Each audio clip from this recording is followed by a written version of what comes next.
What's up guys, and welcome back to the West Side. We finally got it. We finally have the Bread and Butter Loco. I picked the elongated version and I've been dying to finally get my hands on this for you guys. Before I go any further, I did want to say this disclaimer. I purchased this paddle with my own money. So just know that all my thoughts are completely unbiased. I'm always giving you guys my 100% honest opinion, whether I receive paddles from companies or whether I buy them myself. Let's go ahead and get just straight into this. I want to talk about something that was extremely fascinating about this Bread and Butter Loco.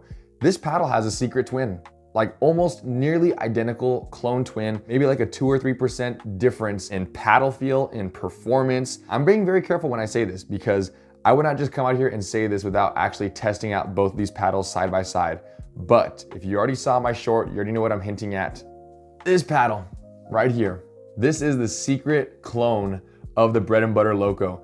If you have not tried this paddle, try it for yourself. And I dare you to tell me the differences between these two paddles. You're gonna be so hard pressed to find a difference between the Tornazo and the Bread and Butter Loco. I don't know what happened. Like, I don't know if one person copied the other or someone got an idea and they just happened to have the same homework answers. I don't even know. Like, it feels like they just have the same exact components that make them play almost identical. So if you've already seen my review on the Tornazo, this Bread and Butter Loco is gonna be very, very similar to that review that I've done. But let's just go ahead and break down my first impressions about the Loco, and I'll be specifically talking about the Loco, but just know when I'm talking about this paddle, the same thing goes for the Tornazo, almost identical. So pop and power, very similar to the Tornazo. It's got very high pop and very, very good power. This paddle packs a punch, man. Like, when you're driving the ball, it feels solid, it feels sturdy. It feels like you're really getting some plow through behind the ball. And I think that has to do with the little bit higher swing weight that it offers. But still, I mean, this paddle goes toe to toe with the Boomstik. And I really have to scrutinize my videos to see what the difference is in my serve speed and in top spin and other metrics like that, to see if the Loco is actually that far behind the Boomstik or if they're right on the same level. I've come to the conclusion that it is maybe about a step behind the Boomstik, but dude, that's insane. Like, if you're pricing this paddle at $200 before code, $180 after code, and it's right behind the Boomstik, that's $153 cheaper than the Boomstik, and you have almost identical performance when it comes to power and pop. Hats off to you, Bread and Butter. That is really killer. I mean, this is just one of the reasons why this is possibly going to be my paddle of the year. One thing that I really liked about this Loco actually is that the power is more controllable than the Boomstik. The more that I've been playing with the Boomstik, the more I'm kind of realizing that the pop, especially the pop, is kind of out of control. Like, it's pretty darn crazy, especially when you're playing against good players. Like, before, I've said about the Boomstik that it was very powerful and it was controllable. When you're playing against good players, I feel like I was just losing control of my paddle. I just felt like all my blocks and dinks just weren't working as good. When it came to the Loco though, I felt like since the power and pop were toned down just a little bit more than the Boomstik, I wasn't really struggling in the soft game as much. If I can kind of give you some like hard numbers to kind of visualize where the power is compared to the Boomstik, I would rate the Boomstik like on a 9.5, maybe even a 10. This is definitely around a 9 out of 10 on that scale. It's not far behind it, but that small like half a point difference actually makes a huge difference when you're playing against experienced players. So in some ways, this is gonna be more friendly to the majority of players because it's not gonna be out of control power, it's more controllable power. Me and my buddy were playing with the Loco and the Boomstik together, and both of us noticed that we were playing worse with the Boomstik. That does not mean that the Boomstik is a worse paddle by any means. It just means that we were not experienced enough to handle the level of power that the Boomstik was putting out, and we were able to handle the level of power that the Loco was putting out. And so for us, I think we just would probably prefer playing with the Loco now at this point because the power isn't out of control. But in this case, I can pick up the Bread and Butter Loco and play just fine with it any day of the week against most players. Now, also like the Tornazo, this paddle is much more stiff than some of the other foam paddles that I've played with. So if you like stiff paddles, this is gonna be right up your alley.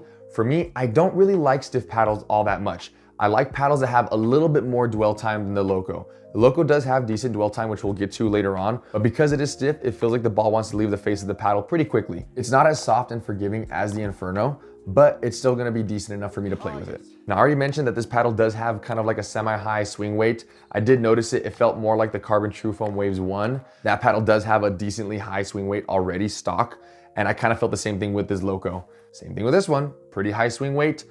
If I'm swinging these paddles around right now, I'm just like, what's the difference, bro? If I had to pick between the Loco and the Inferno just purely off of paddle feel, I would probably pick the Inferno just because I like the ball to sink in a little bit more, and I like that hollow feeling a little bit more than this stiff, solid feel of the Loco. As for the spin of this paddle, it is utilizing a foam core, and so because of that, there's gonna be a little bit more dwell time than a polypropylene core. You're gonna get a lot of topspin on your serves, you're gonna get a lot of topspin on your drives, and it's gonna be just enough to make that ball dip over a little bit faster than the competition. I think what helps out with that is that the Loco comes with some pretty darn good grit on the paddle face. Now mine is wearing out already. I did hear some other people talking about how even though it comes with really good grit, it kind of wears out a little bit fast, and I can kind of attest to that right now. The grit is not as good as it used to be after like maybe 3 or 4 hours, but that kind of puts it on par with everything else at this point. It did come with slightly more grit than the Tornazo. Like if I'm comparing them right now, they already feel identical, and bringing back the comparison between the two, there's almost no difference when it comes to spin. You're gonna feel the same level of spin on the Loco as you would with the Tornazo. I would even argue that the Loco gives better spin than the Boomstik. The Boomstik is more poppy than the Loco, so the ball leaves the face faster than the Loco. Because of this, you're really relying on the Infinigrit to spin the ball on that Boomstik. The foam core does almost nothing when it comes to topspin. Like the ball doesn't sit on the face long enough for it to press in and to kind of get more shape on it. Almost nothing. It really is just relying on the Infinigrit. In this case, the ball does sink in a little bit more, and it does have good grit, so you are gonna get more topspin. When I was playing my friend on the 1v1, I noticed that he was able to keep his drives in way more often than the Boomstik. We also went to go play yesterday for about like 3.5 hours. He kept on driving the ball, and it was just flying out of bounds by like 5, sometimes even 10 feet. He had finally had enough of it and just switched to the Loco.